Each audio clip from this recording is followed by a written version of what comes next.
Louder! Hi, ladies and gentlemen. For those who don't know, you probably know me from dropping the ring at the altar earlier on. I'll try to do better with this. I hope everyone's having a great time so far today. On behalf of Ty and Greg, I just want to thank everybody for coming. You can probably tell from the different levels of suntan and sunburn who came from where. First and foremost, I'd like to thank Dennis and Jennifer for having us here. The place looks absolutely amazing. It's unbelievable. Well said! One up, one up. I'd like to also thank Ed and Michelle for a wonderful night last night.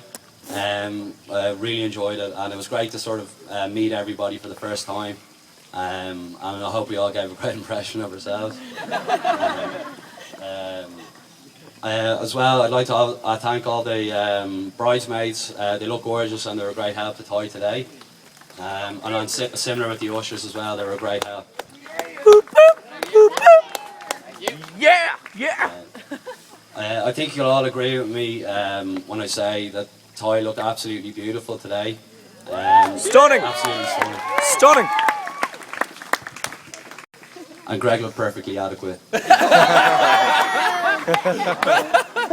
Oh, yo. Oh, 2-0 Ray. Oh, 2-0 to O'Higgins. 2-0 to O'Higgins. My name is Ray. I've known Greg for the best part of 20 years. Like even when he was younger, he always stood out because when he was younger, he still looked in his mid-40s. People used to think I hung around with my uncle for years. When he was 13, he had a fully grown beard, and this prompted one of his teachers in school to ask him to shave it. A misinformed Greg told the teacher that his gynecologist advised him that shaving would be bad for his skin. So.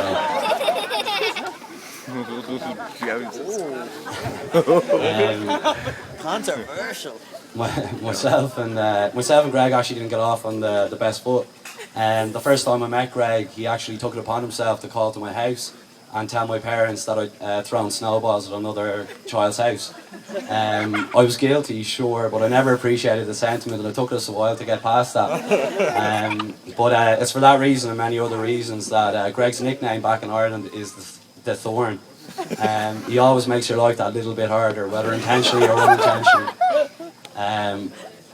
However, Greg has another nickname for himself. I don't know if he told you, but he likes to refer to himself as the athlete, despite never having played any competitive sport at a high level. Athlete is someone who does a lot of sports. But one time it was very fitting of Greg. He approached myself and my friends and asked us to run a marathon for charity. And being great all-round guys and charitable blokes, we said of course. And without any training, we thought like the natural fitness of youth would get us through. The marathon was due to start on Saturday at 8 o'clock. I slept in. I was woken by a phone call at 12 o'clock by Greg. I felt bad till I realised Greg was in McDonald's at the time. So I met the guys in town and we said, look, we cut our losses and go home. On the way home we came across a sign and said there was 12 miles left in the marathon. So we said, look, we'll do the final 12 miles, we've come this far. So anyway, 30 seconds into the first mile, the athlete complains of an old knee injury sustained from rugby, an injury we haven't heard of before or since. But in fairness to Greg, he was a warrior and he battled through for another minute when he complained of asthma attacks, again, which we haven't heard before or since. So I think all in all, on reflection, I mean, Greg's biggest achievement that day was keeping a straight face while looking us in the eye, boarding a city bus to take him to the finish line while we had to do the final 12 miles. The athlete indeed. On a serious note, I just want to say Greg is a great guy. He's obviously a privilege to know, and I think that anyone who knows him knows he's so honest, nearly to a fault, so loyal, and everyone will know what I mean that when I say he's just the type of guy you always want to be around, and when he walks into a room he instantly puts a smile on your face. He's just naturally funny and he's an easygoing great guy. But despite Greg being from Dublin and Ty being from Miami, the couple actually met in Cape Town. they instantly hit it off. But their paths were due to cross, or the paths crossed a couple of days later. Although Greg was unaware that Ty was in the same bar he was. Our friend Brian brought him upstairs under the guise of showing them the scenery. Little did Greg realise the scenery he was up there to see was Ty being chatted to by another guy. But in fairness to Greg, he wasn't rattled. He knew what he wanted. He went over, and although it took the third party a long time to realise that he wasn't wanted, he finally did. And the story of Greg and Ty began.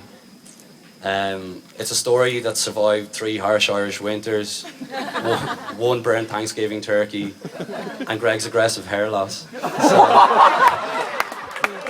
Oh, body shot. Oh, left jab, left jab, left jab. If it can survive that, it can survive anything.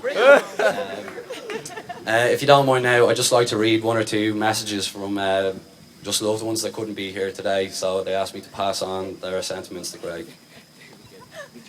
Hope we can read these, by the way. Can you see? Okay, to Ty and Greg, sorry I can't be with you on your special day. There are countless ways to express love. Be creative. May all things go well for you both, all through your future together. And that's from Kevin Kay in Dublin. Thank you.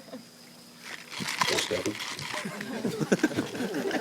Oh, how pleasing. Oh. Tried to clap and got a rattle. It was going so well. And to Ty and Greg, even though I can't be with you today, all of my thoughts are with you both, and my heart is always with you. God bless you both. Lots of love. Now.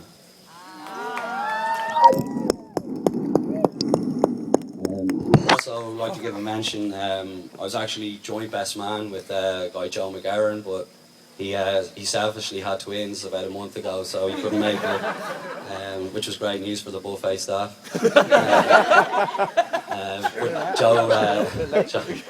Joe and Joanne and Bowie and Thea wish you all the best, and all their thoughts are with you as well.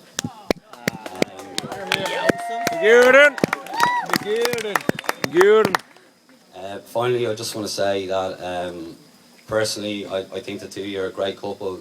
Ty, I know firsthand, Greg has told me a gazillion times how much you mean to him, how happy you make him. And I know when Greg came back from South Africa, when he first met you, you talked about you non-stop, and I've never seen a guy that fell so hard and was so happy. And I just want to say, Greg is the first of all our friends to have got married, so it's a big deal for us. But I just personally want to say to Greg that, and Ty, that no matter any of the ups and downs, that you'll always have your friends, will always be there for you. All our love and support are with you, no matter what. And going to places like Miami sweeten the deal a bit. So don't be afraid to have a few fights over here and we come up and happy. But I just want to say you're a great couple, and I wish you many years of happiness and all the best of luck in the future. All that's left for me to do is to raise a glass and toast the newlyweds, Ty and Greg Sheridan, ladies and gentlemen. Woo!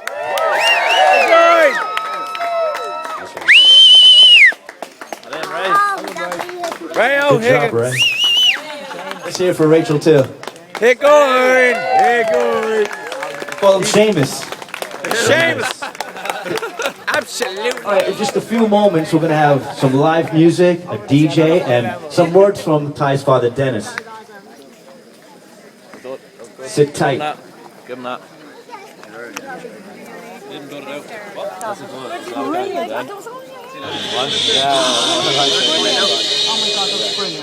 He's jetting absolutely lucky, you. Fantastic. That was brilliant.